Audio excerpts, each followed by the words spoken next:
Welcome to the TK Show with the Athletic Bay Area's Editor-in-Chief, Tim Kawakami.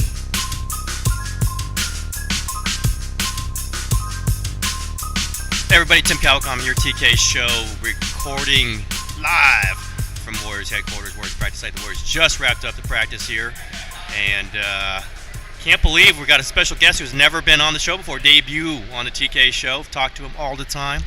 One of the real important figures, the most important figure, I'd say, in the Warriors organization, frankly. That Kerr guy, maybe, that Myers guy, Curry, maybe. But great to have on as a guest. Bruce Fraser, assistant coach. You know him well from his workouts before the game with Steph Curry and Klay Thompson and Kevin Durant, a few other guys. Bruce, how you doing today? Great to have you on. Doing good. It's nice to be back home. Yeah, a little warmer. A little more friendly, and get a little more rest. Yeah, just this team has had through an interesting season, and you're so connected to the kind of spirit and the emotion of the team. So good on the road, so energetic, so lively. At home, sometimes hasn't been. Yesterday, the first half against the Knicks wasn't quite there. How do you kind of explain that into yourself, or what do you think sometimes goes on with those biorhythms? That's one of the things that I haven't been able to figure out, honestly. But I think it's kind of a common thing in the NBA. People talk about it. The game you return from the road is always a tough one. So I think you saw that last night in the first half. We were a little lethargic and not as sharp. We were getting good shots but not making them. Yeah. So I think that may have been a result of sort of coming off the road. I can't really explain some of the other losses at home this year, and I can't explain why we've been better on the road. I think, it's all the things that have been talked about, but being in our fourth run at it, I guess, and I don't know. I think there's not as much of an urgency because we know what's ahead, and that may be good or bad, but the good thing about our team on that sort of front is we have no dysfunction as you're seeing on other teams in the league. And oh man! So I think the negative is sometimes we aren't as energetic as we should be. The positive is that our locker room is collected and unified, and some of the other locker rooms around the league are not. Nope. And I think that's a powerful thing, and we still have that. Is it the same kind of unity that you've seen through the years, or has it changed? Has the locker room kind of chemistry changed a little bit? No, it's relatively the same. We have some different pieces, so the personalities change, but the unity has not changed, and that comes from the top. That it's Steve and Bob and our captains, Steph and Andre and KD and Draymond, Klay. Those guys sort of carry the torch, and everyone else follows. So it's the most important part of our culture is that collective unity, and that at the end matters more than the day-to-day energy that you see and don't see sometimes. And so that won't change, and at least for the near future, hopefully never. But that is our key. That is our sort of nugget, and that's still very powerful and prevalent. Now, some of these guys have gone through some injuries this season. Steph, Kevin, have you seen anything different from them having to adapt to some of these injuries? You work out with these guys. Have you had to adjust, like even Steph's workout at all? Well, when he was, anytime a guy comes back from an injury, there's an adjustment in the workout. Sometimes they need, most of the time they need wind, sort of, so you need to get them moving around more energy in those workouts. But I think you can always take the silver lining. I think Steph's injury actually helped him a little bit, even though I would never want him to be injured. But I think it gave him a chance to, one, rest a little bit, and two, sort of view the game from the side. And he even mentioned that he watched the game on TV. Watching his own team play on TV was weird for him at home. So I think it gave him a chance to watch and look at the game a little bit differently. And Zaza Pachulia has some important message. You got better. It helped you. You got hit somewhere last night. You got hit somewhere that really hurt, apparently. It really hurt. He was mad at me before the game, and then He actually performed You well. You hit him there? Accidentally with a ball. It was a pass that went awry. So I was joking with him that maybe we should do that every game based on his performance last night. Wow, I didn't realize that happened, and he pantomimed it pretty painfully there. He was good.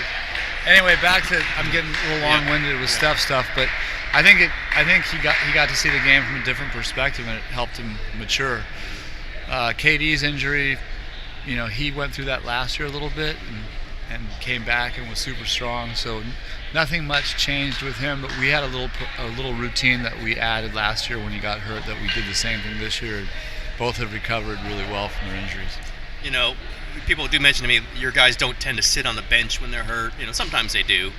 They stay back in the locker room. What do you communicate with them? Do you guys hear from, say, Steph when he's back in the locker room watching the game? Does he say anything when you get back to the locker room? Sometimes when we get back there, but they're both, Kevin and he are both kind of funny, but they hang with the video guys back there. The video guys actually love it. I'm not involved with that, so not a lot of communication when they're back there. They're not passing you notes or anything, running up. Hey, make sure you run this other split cut over here. Yeah, no, they're not. They just take a back seat to it all and watch on their own. I was looking back; it just dawned on me like this is the first season since you started where there hasn't been any turnover on the coaching staff, if I'm correct on that. Yep. Because you lost Alvin after the first season, you lost Luke after the second season, so then you go into this is the third and the fourth seasons are the same basically. Has that kind of chemistry? I mean, you've always had a great chemistry, obviously, with the staff, and you've had many of the same guys. But do you feel that kind of like, okay, we didn't lose anybody, and the things are just this kind of the same chemistry going into this season? Yeah, I mean, you can go. There's two ways to answer that question. Sometimes it's nice to have some fresh blood, but I would rather have it, be the same. And it's been really good, I think, with Mike, because this is Mike's now second year with us, and he's used to the way we do things, and he's gotten, I hate to say better because he was good when he came, but he's more comfortable, and really, he offers really good insight into what's happening. Ron is always Ron, and he's a staple for us. Jaron, and I feel like the younger guys, the video guys, have kind of picked up some slack too. So, having the same stuff is great, and as long as you're successful, and we've been successful with it. So, not much change there. That's been good. We talked about that when Steve was out. The two times, everyone kind of had to do more. Everyone kind of had to grow. Did you see that happen even in the playoffs last season? Yeah, because obviously Mike steps into that seat again, but the playoffs are entirely different. Lots more strategy, lots more, more adjustments each game. And the good thing is we had Steve to help on the side with that. He just wasn't able to manage the games, live. But his voice, his mind were really valuable when he was out. And then Mike was experienced and could step into that seat and manage the game. I actually thought it was pretty powerful because Steve's messaging at halftimes and pre-games were great. A great addition to Mike's voice during the game and also in those moments. It was a unique thing that you wouldn't say, let's try that. That'll be great. Like because you'd rather have Steve in that seat. But Mike was amazing, and having that Steve, having Steve as a voice in those moments were really good. What was that experience like, being so close to Steve? We talked about it when he was out the previous season, but through the playoffs, obviously it's a whole different spectrum of what you're going through. Did you know that he would make it back in the postseason, or no. Was that a little bit of a surprise to you? Yeah, I was a little surprised that he was unable to even to not do it, but then once he was out, it was just one of those things that you don't know. You're hopeful because he's so good and we need him, but like I just said, he was really good. It's a really powerful thing to have his voice in pregame, at halftime, and just his strategic mind as we prepared every day. So none of us knew that what his. I knew he was hopeful. I knew it was tough on him. emotionally to not be able to be out there with us. And I'm glad he made it back. It was kind of fitting that he made it back and we won it all. It was pretty cool. What was he like? There was that game 2 of the finals. He steps back. You didn't know for sure if he's going to coach, and then he's there at the pregame press conference. And I know it was kind of sort of everyone found out at the same time. When did you find out, and what was that first game with him back like? Well, we were all excited, but my memory is usually pretty good. I felt like he said he might coach during the day. Mm-hmm. He was thinking about it, and I was surprised. And then he showed up that night and said he was gonna coach. So I was surprised again, but actually happy. So it was a cool moment for us to get him back. I mean, he's our leader. He sort of defines everything with our culture and our players. And so it was. I mean, I don't want to get sappy, but as a really good friend, it was cool to see him back there. How important was it for him to make it back? Oh, it was huge. I mean, he finds value in life in lots of ways, and he's pretty balanced, but he loves coaching. So it's not like the end all for him, but he really it's a passion of his. He's really good at it, and he's an important. Obviously, it's an understatement, an important piece for us. He's all right. Yeah. So to get him back. He could have won 3 titles in 3 years, but 2 and 3. He should have. No. No, he's. I mean, if you look at his record, and obviously, he's humble, and we sort of fall in suit with that. But we have amazing players, but he's done a really good job to put them in big pots, so they all grow pretty well. I've said this just because I feel it, and maybe Steve said something like this, but you would know even better that him missing all this time, the 2 times he did, has made him cherish coaching even more. Like this is what he wants to do. I mean, he knew that when he was before he took this job, he knew it when he had the first season, but being out and having it taken away from him has convinced, just in his soul, he knows this is what he doesn't want to do anything else for a job than this. Would you say that's true? I would agree. I think it. We have a great group of guys, great culture. So maybe he's around it when he was out, but actually coaching and his mind, he's got a bright mind he's very cerebral, and he's a thinker. So the games themselves, force him to think even more. And his mind doesn't like to be idle. He's not one of those guys that sits around and plays games, or he's a thinker. Mm-hmm. So it's important for his mind to be active in games, and our team and the function of it all helps with that. So I guess, being out is one reason why he missed it. I think when they hand you the ring at the end, that's pretty cool too. So I'm thinking that he likes to win. He's won in a lot of places. Yeah. So there's a competitive spirit, there's a cerebral intelligence, and there's a emotional connection that all those things play into, I think, his passion for this. He doesn't love the question, but you're around him. Is he feeling better? Recently I think he is. Mm-hmm. I think he's better than he's been, but it's also there's a baseline for that answer.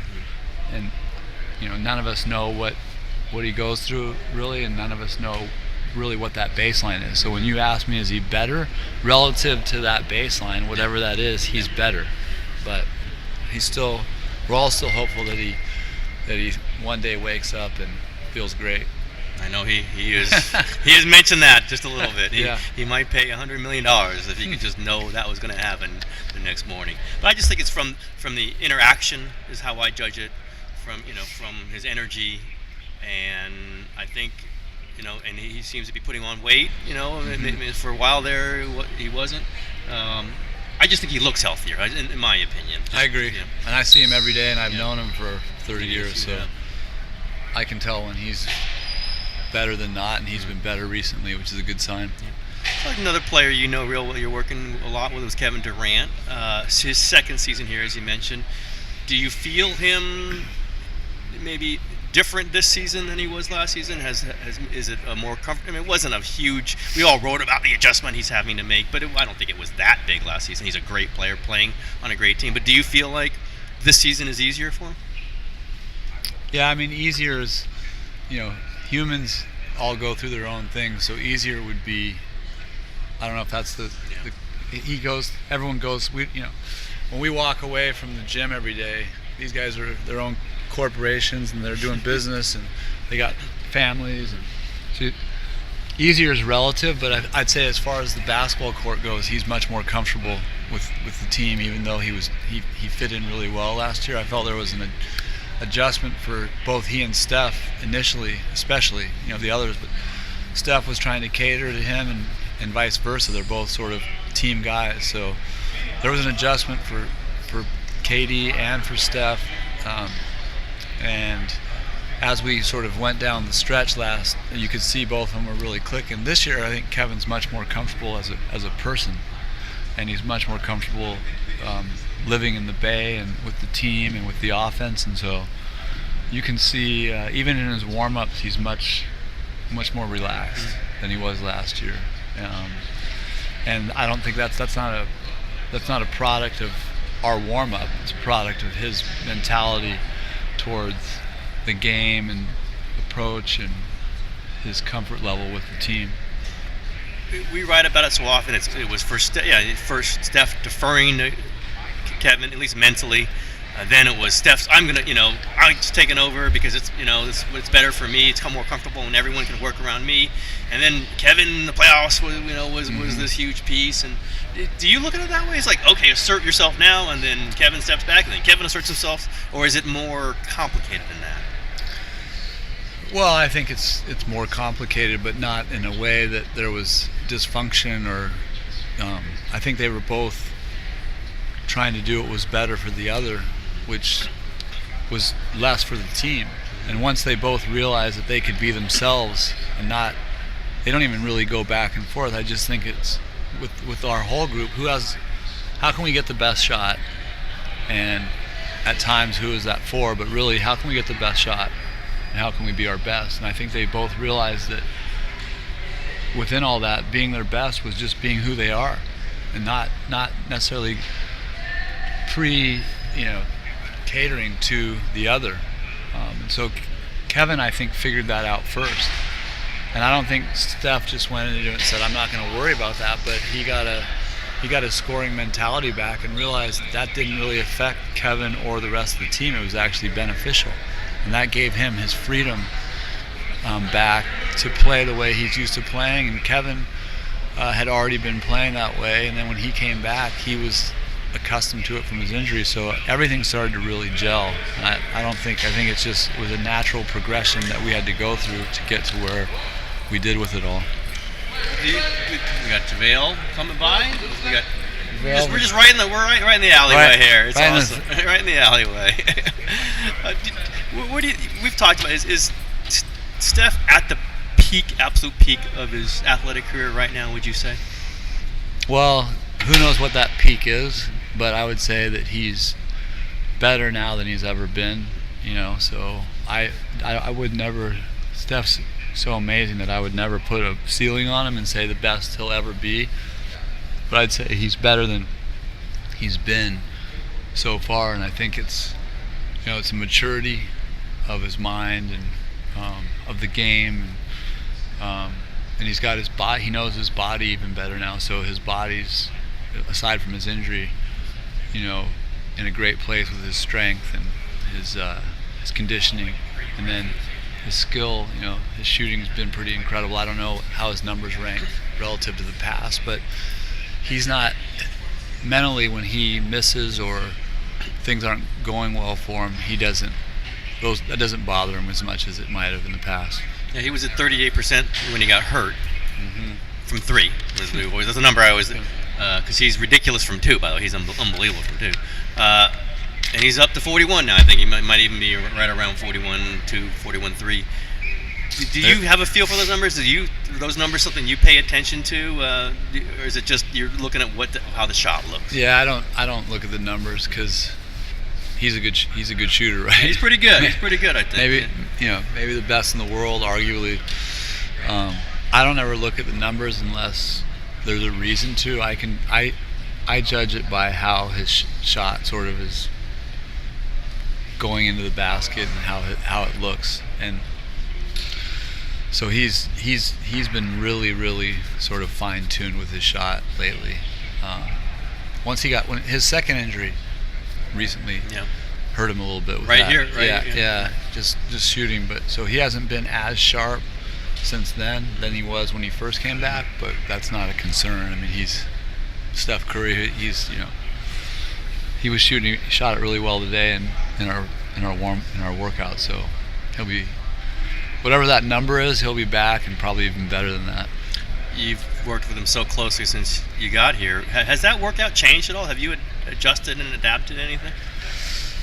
Yeah, I mean, part of working together for so long is you establish routines that are really good, because Steph's a routine guy, so he likes to keep a lot of the things the same. But routine can get old, and so I try along with him. It's always a collaboration to keep things, to decide what we're going to do, and I try and keep things a little fresh if I can by being creative with those workouts, but it's nothing specific. It's not like, it's just, and Steph's always game for a competition where he's got to beat a number.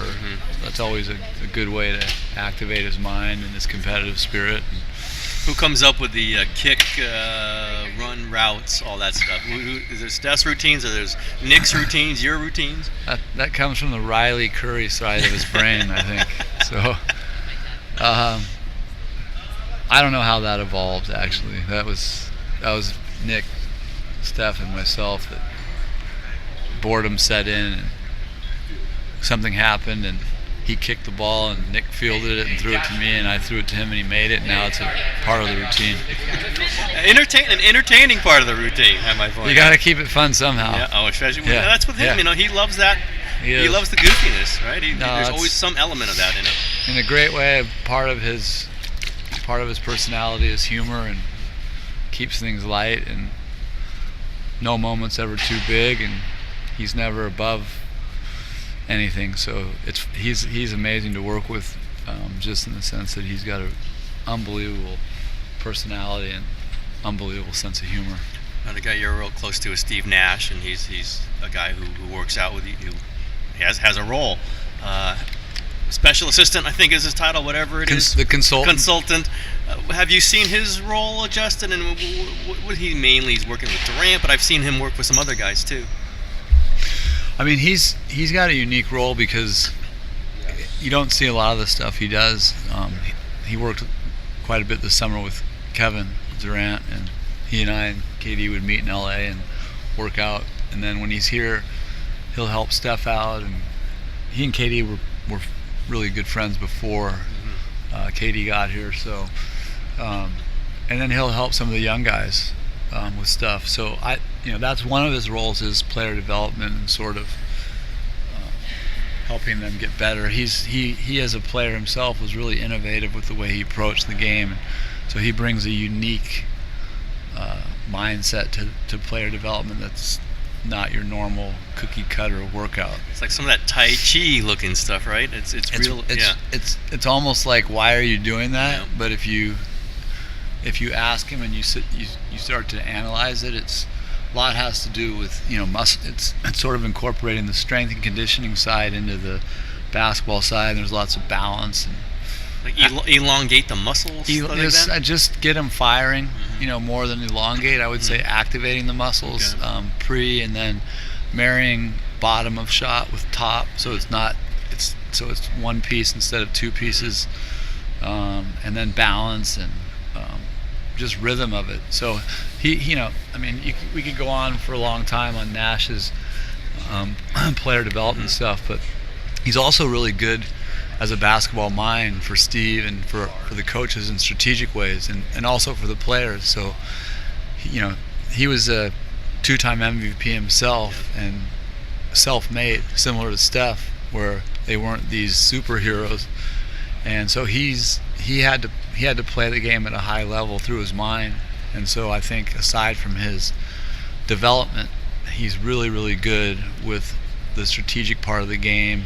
He gives Steph different ways to look at things, same with Kevin. And then he gives Steve ideas as far as what he sees, and that's really, really shows, really, really good in the playoffs. Yeah, I was going to say, mostly in the playoffs. I think, anytime he's here, we're talking about the team and what we can do better.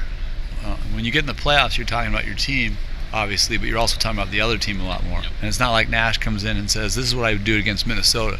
Not to mean Minnesota, but he'll come in and say, this is what I see with our team right now. So it's more, when he's here now, it's more about our team.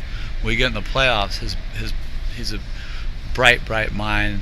I actually think that he'll probably coach someday. Yeah. But I think it'd be like a Steve Kerr type thing where he doesn't do it initially, and 10 years from now he may, because he's so good at it. I was thinking he might be an executive, but like Steve was an executive first. Yeah. But I was thinking he might be executive for this team. I think he could do that, and he'd be really good at that. He's sort of an executive for Canada. Yeah, he's a GM of that team. Yeah, and so he's involved with that. But I think his real strength is in the game, and not to say that the executive side isn't in the game, but I think he's just so talented, and he could establish a culture like we have here, and he sees the game from a coach's mind. And I would say that if he were to get back in the game and devote his time to it, that coaching would be the place that he should be. If he decides that he wants to enjoy his life a little more, have fun, then I think he probably won't get back in it, and that's what he's thinking now. He's just dying to get back and do podcasts. I think down the road, he'd be a guy that I would bet on to be a really good coach. It's that life in Manhattan Beach. He likes it. He's got it pretty good. Pretty good. Every time I talk to him, it sounds pretty good. Yeah. All right, Bruce. Listen, I can always talk to you forever and ever, but I appreciate the time, appreciate the conversation, and your insights are important to me about this team. So I always want to tell you, and I want to have you on. I can't believe it's taken this long. So, all right, appreciate Bruce. it. Thanks a lot. Thanks, Tim. That's a show. All right.